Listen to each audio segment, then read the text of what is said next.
में इन दिनों उपजे डीएसपी विवाद और जो बाबा बालकनाथ जो अलवर के सांसद हैं उनके साथ जो विवाद जो ये चल रहा है, इस कंट्रोवर्सी पर भाजपा नेता मोहित यादव हमारे साथ हैं। मोहित जी से हम पूछेंगे कि ये बहरोड में जो घटनाक्रम चल रहा है उसके पीछे क्या स्थितियां हैं और क्या चीजें हैं, वो क्या बताना चाहेंगे। जो बहरोड में जो ये चल रहा है इसके ऊपर मोहित जी सबसे पहले नमस्कार आपको। नमस्कार, नमस्कार जी, नमस्कार। जी, जो ये बहरोड में स्थिति उत्पन्न हुई है बलजीत यादव और बाबा के बीच में, ये क्या कंट्रोवर्सी क्या थी दरअसल, इसके बारे में समझाएं। देखिए, बहरोड के अंदर जो स्थिति है, ये स्थिति पिछले 4 साल से चल रही है। कांग्रेस की सरकार को समर्थन देने के बाद ये निर्दलीय विधायक इतना उसको पावर मिल गई कि उसने सीएम से कम नहीं समझता वो किसी को। हर जगह, हर प्रशासन के अंदर, हर जगह, हर जो भी हमारे कर्मचारी हैं, उनके ऊपर दबाव बनाने के लिए कभी भी उनका ट्रांसफ़र करा देना, कभी भी उनको कुछ भी कह के इधर-उधर कर देना, उनको डराना, धमकाना, ये पिछले 4 साल से चल रहा है। और जो आवाज़ उठाता है, जो व्यक्ति वहाँ पर बोलता है कुछ, उसको सवाल करता है, उसको पुलिस के द्वारा उठवाना, पिटवाना और उसके बाद निरंतर रूप से उनको परेशान करना, पीड़ित करना, ये पिछले 4 साल से चल रहा है। लेकिन अभी अति हो गई है, क्योंकि बार-बार जब ये चीज़ें होंगी, तो लोग भी समझते हैं कि उसके दबाव के अंदर ज़्यादा दिन नहीं कोई भी रह सकता। ये स्वतंत्र देश है, आज़ाद देश है और यहाँ पे किसी को दबाया नहीं जा सकता।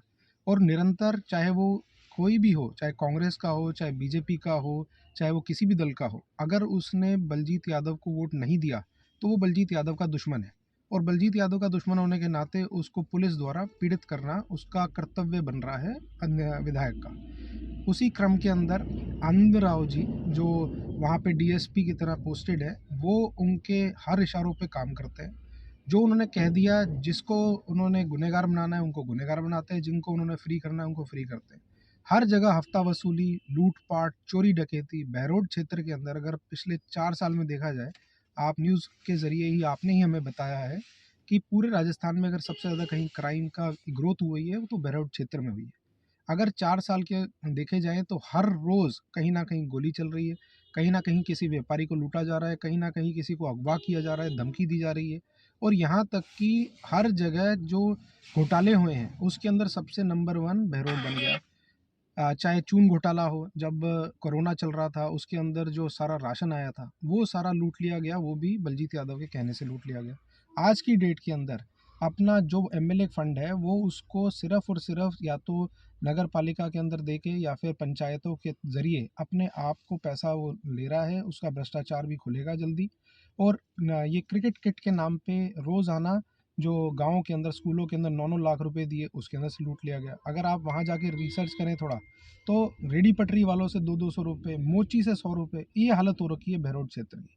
तो जब पुलिस अति कर रही है, तो महाराज जी भी लोगों के लिए खड़े हुए और उन्होंने बोला, निरंतर रूप से वो बोलते रहे पहले, उनको गलत तरीके से बलजीत यादव हमेशा बोलता रहा है, मेरे को बोलता रहा है, मेरे ऊपर अटैक करवाया, वो भी एक घटनाक्रम था।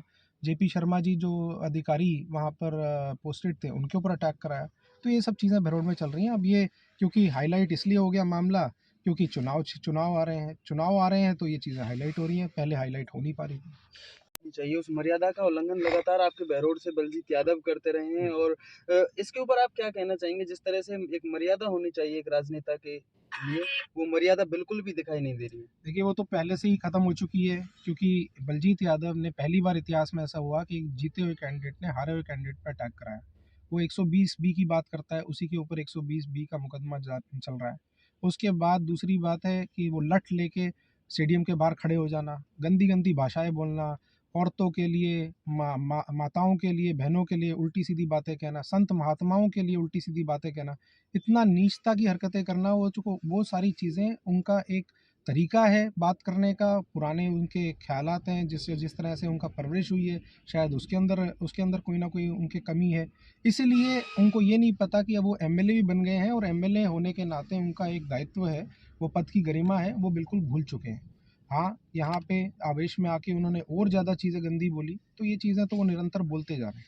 अच्छा, लोगों में इस चीज़ का क्या प्रभाव पड़ रहा है? जो वोटर हैं, वो अब चूँकि चुनावी वर्ष है और चुनावी वर्ष में जब वो लोगों के पास जाएँगे, तो क्या दिखाने के लिए उनके पास क्या है? विकास क्या करवाए हैं वाक़ई में? देखिए, विकास उन्होंने अपने तरफ से तो कोई नहीं कराया। सरकार के द्वारा जो थोड़ी बहुत चीज़ें हो रही हैं, उसकी घोषणाएँ ही घोषणाएँ हुई हैं।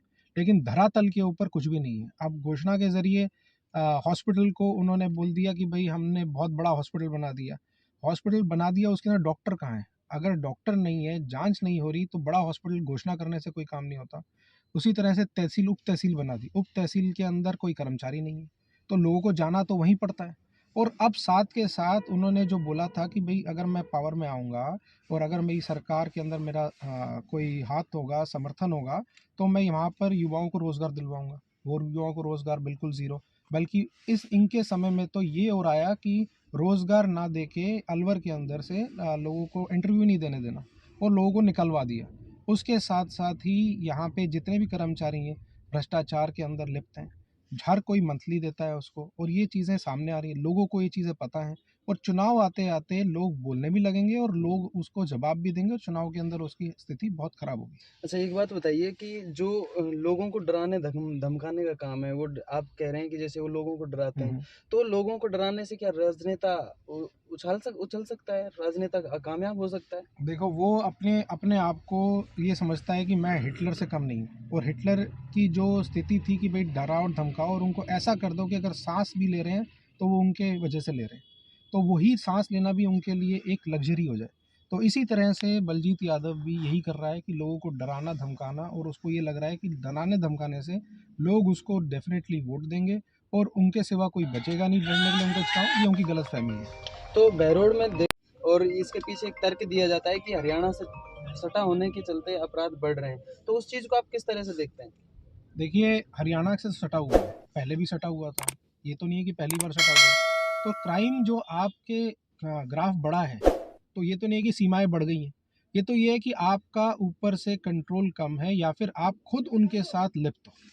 और क्राइम बढ़ने का एक ही कारण होता है, सरकार ध्यान नहीं दे रही, और उसके बाद जो वहाँ एमएलए है, वो पुलिस को अपना काम करने नहीं देता। कोई भी वो सही व्यक्ति को पकड़ते हैं, उसको छुड़ा दिया जाता है। उनका सिर्फ ये है कि किसी तरह मेरे जो समर्थक नहीं है, उनको पकड़ के पीड़ित किया जाए। सिर्फ यही काम में पुलिस लगी हुई है, और कोई काम नहीं। तो आप क्या मैसेज, क्योंकि चुनावी वर्ष है और चुनाव में आप उतर भी रहे हैं, लोगों के बीच में लगातार आप जा भी रहे हैं, 4 वर्ष तक जाते रहे हैं, तो क्या मैसेज आप अपने क्षेत्र के जो विधानसभा वासी हैं उनको देना चाहेंगे? देखिए, विधानसभा वासी सारे हमारे यहाँ पढ़े लिखे हैं, कर्मचारी वर्ग बहुत ज़्यादा है, डरा हुआ है, लेकिन जैसे जैसे सरकार का समय नज़दीक आता जा रहा है और सरकार ख़त्म होने के कगार पे है कि भई चुनाव दोबारा आ रहे हैं, आचार संहिता भी लगेगी, सब लोग तैयार बैठे हैं कि हम इसका जवाब देंगे, और किसी को डरने की ज़रूरत नहीं है। चुनावी वर्ष है, सब लोग सामने आएँगे, चाहे सोशल मीडिया के माध्यम से, चाहे हम धरना प्रदर्शन वगैरह कर रहे हैं उसके माध्यम से हमारे साथ जुड़ेंगे। तो ये सब चीज़ें जब होंगी तो सामने लोगों को ज्ञात है कि कौन-सी सरकार ने काम कराए थे, कौन-सी सरकार अच्छी है, किसने पहले काम कराए। तो वो जब चीज़ें सामने हैं, तो लोगों का यही है कि अच्छी तरह फैसला लें, सही फैसला लें, और उसके बाद एक अच्छे व्यक्ति को जो आपके बीच में रहता है, भारतीय जनता पार्टी का, जो बार-बार निरंतर आपके बीच में रह के काम करता है, उसको आप वोट दें। तो ये थे मेरे साथ मोहित यादव, जिनके पिता पूर्व कैबिनेट मंत्री भी रहे हैं, सांसद भी रहे हैं यहाँ से, जो बहरोड के हालात थे उनके ऊपर ये अभी बयान दे रहे थे। बहरोड में जो हालात उत्पन्न हुए हैं उनके ऊपर ये बता रहे थे कि किस तरह से लोगों को डराया धमकाया जाता है। अब बलजीत यादव ये दावे करते हैं कि वो लोगों के बीच में जाके लोगों का काम करते हैं, लेकिन हकीकत अब क्या है वो ये मोहित जी बता रहे थे। जिस तरह से अगर एक राजनेता इस तरह से लोगों को डराने का धमकाने का काम करेगा तो ये भी वाकई गलत है। और लेकिन एक बात मैं यहाँ कहना चाहूँगा कि एक मर्यादा, राजनीति में जो मर्यादा है वो निश्चित रूप से कायम रहनी चाहिए। मर्यादाएं कभी नहीं टूटनी चाहिए। अगर मर्यादाएं ही टूटने लगेंगी तो लोगों से निश्चित रूप से विश्वास उठेगा। कैमरामैन मुकेश के साथ देव पटेल, खबर भारत 24।